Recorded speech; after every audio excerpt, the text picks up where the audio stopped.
Veganism. It's fine for your women and your hippies and your Australians, but it's not manly. Men eat meat, they hunt meat and then they grill it and eat it. Fuck animals, we need protein. Protein! Protein.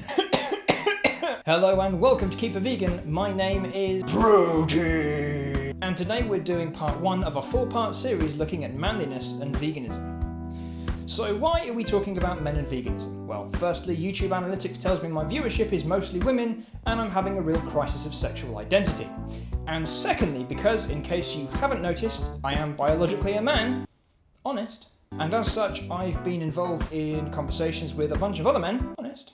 And veganism has a really bad rep among a wide number of guys because it runs contrary to a specific socially reinforced understanding that men need to be strong, you get strong by eating protein, and protein only comes from meat.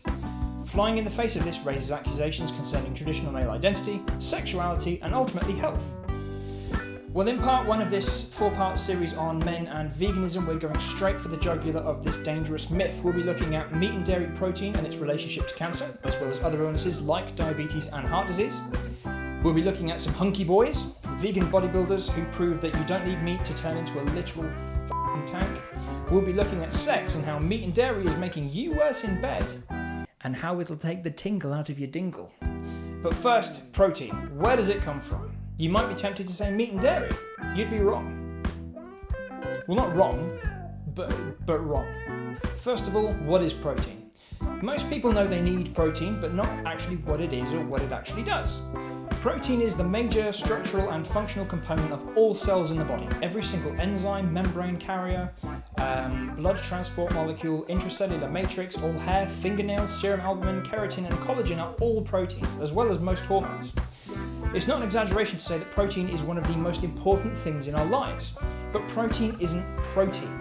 You don't just eat protein and have protein. There are literally thousands and thousands of different types of proteins in human cells, all with very specific jobs.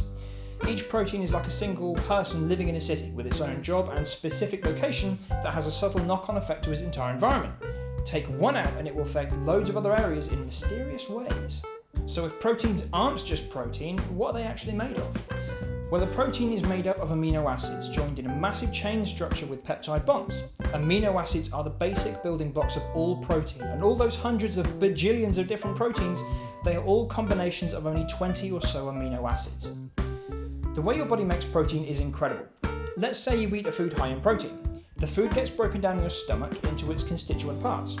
The proteins in this food are denatured by the stomach acid because you don't want errant proteins just wandering around your body doing random things.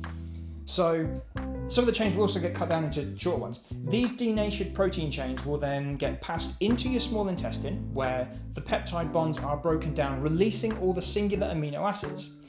These acids are then passed into the cells. Here's the awesome bit.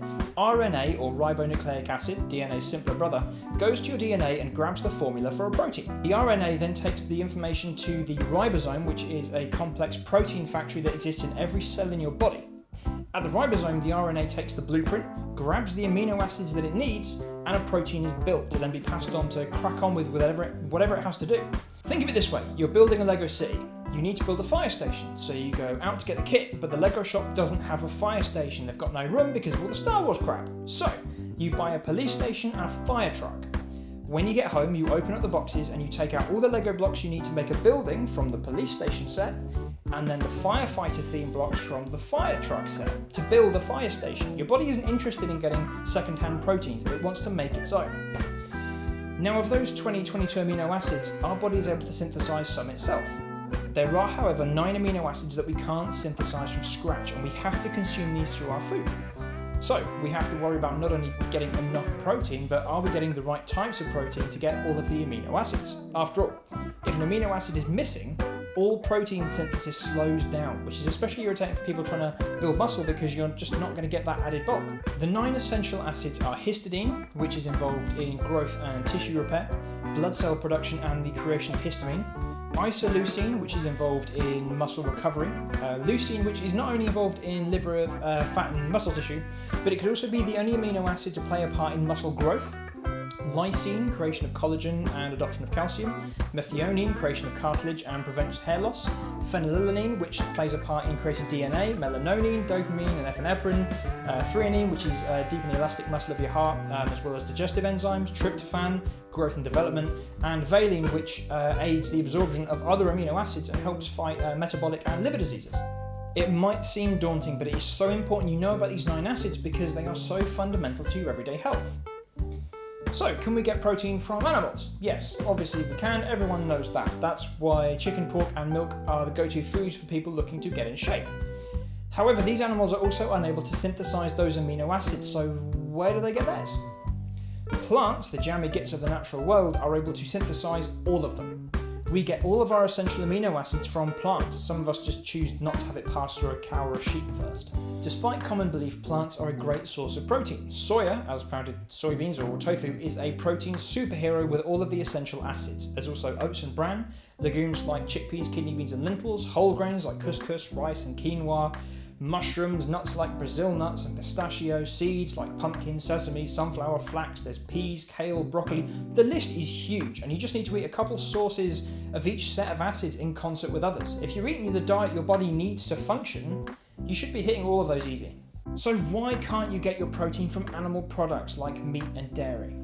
Well, we're going to go into more detail on that in episode 2 of this series, but here's the summary. Protein, as derived from animal sources, is responsible for cancer growth and development in ways most people can't even imagine. What is sold as high-quality protein is killing people in droves, and the cure is simple. More on that next week, but for now, spend a couple of days avoiding meat and dairy and see how you feel getting your dietary and nutritional needs met by plant foods. You'll feel better, and it's so much safer. Thanks for watching. Click the subscribe button and the little bell to get alerted when next week's video comes out. Head to Patreon for more delicious content, and feel free to send me some Legos, especially Star Wars Lego. All the Star Wars Lego.